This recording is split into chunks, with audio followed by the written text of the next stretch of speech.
He's very little, but he seems to be sure who he is, or at least who he wants to be. That is what I thought when I met Sarah. Sarah was an 8-year-old child who was living a really hard moment in her life, and that was reflected in her behavior. She was so aggressive with her peer, and she reflected so much frustration with herself and low self-esteem. To be honest, I can calm the tide that I saw her crying at school because so many reasons, like she didn't want to dress the skirt of the uniform.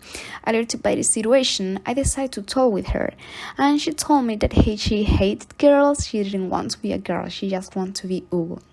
Obviously, she didn't hate girls, but she didn't know how to express her feelings, and even more, she didn't have any idea about what it could be happening to her. After that, I talked with her parents. They told me that she behaved the same at home, but as they literally said, it's a child innocent. Sooner or later, she will forget it. And at that time, I wonder, what we feel in the right to deny a child to be the person who he wants to be, or just to discover the person who he is?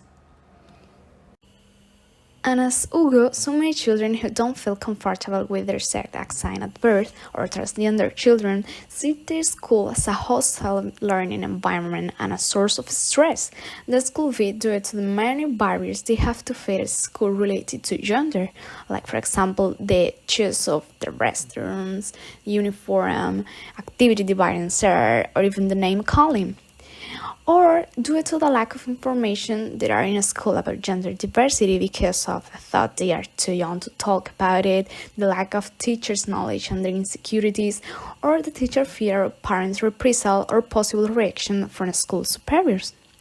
Consequently, facing these barriers can lead to problems for transgender children's psychological adjustment, low assessment and bullying, low academic achievement and school dropout, gender dysphoria, and mental health problems such as anxiety, depression, or even attention deficit disorder. These risks in transgender children's life could be overcome with social consciousness, support, visibility, and assistance of transgender people. And in this challenge should take an central role due to their influence in transgender students and their peers.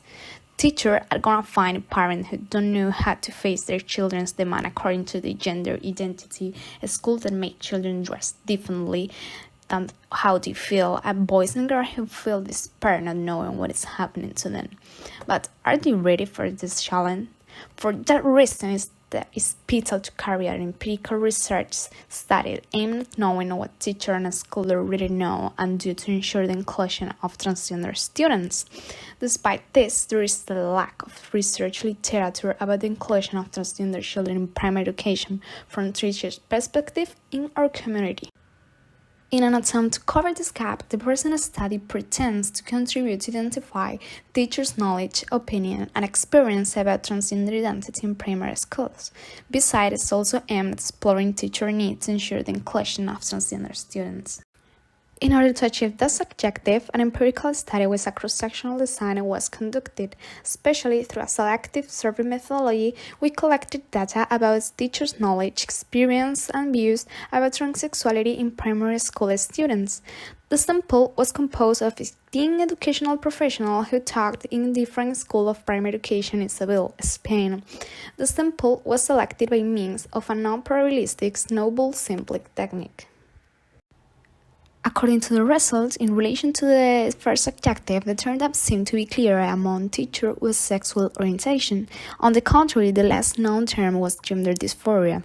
Moreover, almost half of the teachers have talked about the difference between the terms like travesti and transgender, or gender identity and gender expression. About teacher opinion, nearly the totality of the participating teachers agreed that there may be cases of transgender students in primary education due to gender identity development in children. Besides, in the case there was a transgender student in their school, most participants thought that the child should use restroom, changing rooms, and the school uniform in concordance with his or her gender identity. However, there were also other opinions. Also, the 44% of the participants had the experience of having a transgender student in their school. However, more than half of them have never spoken about transsexuality in class because so many reasons, like the fear of family and entities, reactions, and their own lack of knowledge and information about the topic.